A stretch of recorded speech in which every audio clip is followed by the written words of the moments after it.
ഇന്ന് ഞാനിവിടെ ഉണ്ടാക്കാൻ പോകുന്നത് കത്തിരിക്ക കറി, കത്തിരിക്ക കുളമ്പെന്നും പറയും. ഞാൻ അതിനായിട്ട് ഇവിടെ 1/2 കിലോ കത്തിരിക്കയാണ് എടുത്തിട്ടുള്ളത്. നന്നായിട്ട് കഴുകി വൃത്തിയാക്കിയതിന് ശേഷം നമുക്കതിനെ 4ആയിട്ട് കീറിയെടുക്കാം.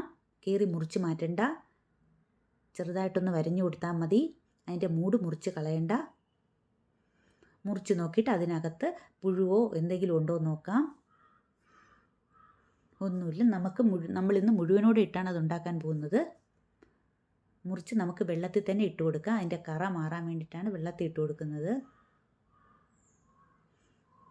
എല്ലാം മുറിച്ചിട്ട് കൊടുക്കാം. ഇനി അത് എന്നിട്ട് കഴുകി വൃത്തിയാക്കിയതിന് ശേഷം ഒരു പാൻ അടുപ്പത്ത് വയ്ക്കാം. അതിലേക്ക് കുറച്ച് നല്ലെണ്ണ ഒഴിച്ചു കൊടുത്തു. എന്നിട്ട് മുറിച്ച് വെച്ച് കഴുകി വൃത്തിയാക്കി വെച്ച കത്തിരിക്ക അതിലേക്ക് ഇട്ട് കൊടുക്കാം. നന്നായിട്ടൊന്ന് വഴറ്റി കൊടുക്കാം. എല്ലാ സൈഡും ഒന്ന് ഫ്രൈ ആയി കിട്ടട്ടെ. ഏകദേശം ഒരു 50% ഒന്ന് ഫ്രൈ ആവണം.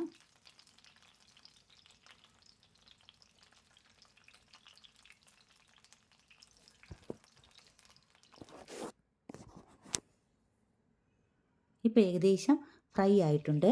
ഇനി നമുക്കത് കോരി ഒരു പാത്രത്തിലേക്ക് മാറ്റാം. ആ എണ്ണയിൽ തന്നെയാണ് ഞാനൊരു 20 ചെറിയ ഉള്ളി ഇട്ട് കൊടുക്കുന്നുണ്ട്. അതിലേക്ക് 10 അല്ലി വെളുത്തുള്ളി, ചെറിയ കഷ്ണം ഇഞ്ചി, ഒരു തക്കാളി, അതും കൂടി നമുക്കതിലേക്കിട്ട് വഴറ്റി കൊടുക്കാം. തക്കാളി വലുതായിട്ടിട്ടാലും കുഴപ്പമില്ല, നമ്മളിത് അരച്ചെടുക്കാൻ പോകുന്നതാണ്. അതിലേക്ക് ഒരു 1/2 ടീസ്പൂൺ ഉപ്പും കൂടെ ചേർത്ത് നമുക്ക് വഴറ്റി കൊടുക്കാം. തക്കാളി വേവുന്നത് വരെ ഒന്ന് വഴറ്റാം. തക്കാളി വെന്തുടയുന്നതാണ് അതിൻ്റെ പരുവം.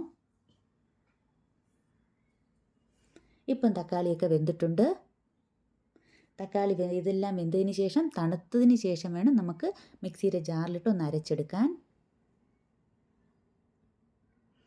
ഇപ്പോൾ എല്ലാം വെന്തിട്ടുണ്ട്. ഇനി നമുക്ക് തണുക്കാൻ വയ്ക്കാം. ഞാനൊരു മിക്സിയുടെ ജാറെടുത്തു. അതിലേക്ക് വഴറ്റി വെച്ച കൂട്ടെല്ലാം ഇട്ട് കൊടുക്കാം.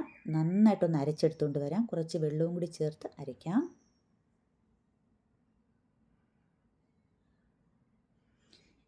ഇനി നമ്മൾ ആ പാൻ തന്നെയാണ് വയ്ക്കുന്നത്. അതിലേക്ക് കുറച്ച് ഓയിലും കൂടി ഒഴിച്ചു കൊടുത്തു. 1 ടീസ്പൂൺ കടുക് ഇട്ട് കൊടുക്കാം. കടുക് പൊട്ടിയതിന് ശേഷം 1 ടീസ്പൂൺ ഉലുവയും ഇട്ട് അതും ഒന്ന് പൊട്ടി വരട്ടെ. കുറച്ച് കറിവേപ്പിലയും, ചെറിയ ഉള്ളി ഒരു 10 എണ്ണം ഞാൻ നീളത്തിന് അരിഞ്ഞ് വെച്ചിട്ടുണ്ട്. വെളുത്തുള്ളി നീളത്തിന് അരിഞ്ഞത്, ഇതെല്ലാം ഇട്ടൊന്ന് വഴറ്റി കൊടുക്കാം. 2 ഉണക്കമുളകും കൂടെ ഇട്ട് കൊടുക്കാം. നന്നായിട്ടൊന്ന് ഫ്രൈ ആവട്ടെ. ഇപ്പം നന്നായി മൂത്തിട്ടുണ്ട്. 1 ടീസ്പൂൺ മുളക് പൊടി, 1 ടീസ്പൂൺ മല്ലിപ്പൊടി,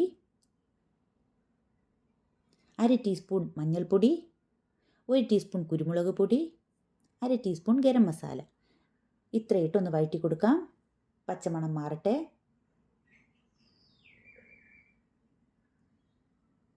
ഇനി ഇതിലേക്ക് അരച്ചു വെച്ച കൂട്ടൊഴിച്ചു കൊടുക്കാം.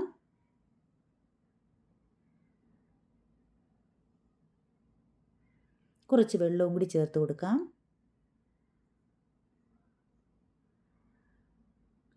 കുറച്ച് ഉപ്പും കൂടി ഇട്ട് കൊടുക്കാം.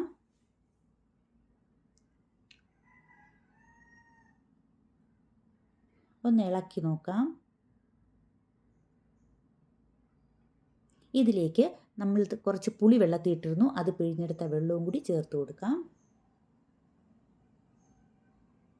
1/2 ടീസ്പൂൺ കായപ്പൊടി, ഒന്ന് ഇളക്കി കൊടുക്കാം. ഒരു ചെറിയ കഷ്ണം ശർക്കര, അതും കൂടെ ഇട്ട് അടച്ച് വെച്ച് ഒന്ന് തിളച്ച് വരട്ടെ. തിളച്ചതിന് ശേഷം നമുക്ക് നേരത്തെ ഫ്രൈ ചെയ്ത് വെച്ചിരിക്കുന്ന കത്തിരിക്കയും കൂടി ചേർത്ത് കൊടുക്കാം. ഇനി അത് നന്നായിട്ടൊന്ന് ഇളക്കി കൊടുക്കാം. നല്ലപോലെ തിളക്കട്ടെ. അടച്ച് വെച്ച് നമുക്ക് കുറച്ച് നേരം വയ്ക്കാം. ഇടയ്ക്കൊന്ന് ഇളക്കി കൊടുക്കണം. ഇപ്പം എന്താ എണ്ണയെല്ലാം തെളിഞ്ഞ് വന്നിട്ടുണ്ട്. നമുക്കൊന്ന് ഇളക്കി നോക്കാം. കുറച്ചും കൂടി വെള്ളം വറ്റാനുണ്ട്.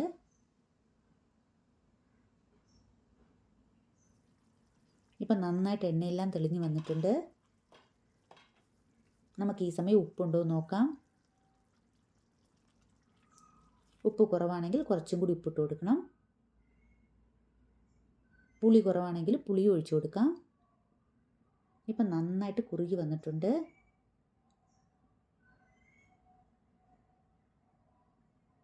കുറച്ച് നേരം കൂടി അടച്ചു വെച്ച്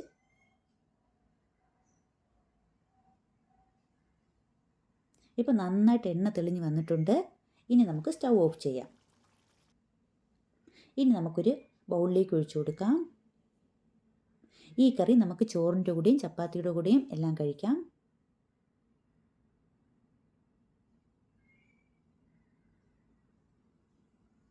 അതിലേക്ക് കുറച്ച് കറിവേപ്പില ഇട്ട് കൊടുക്കാം.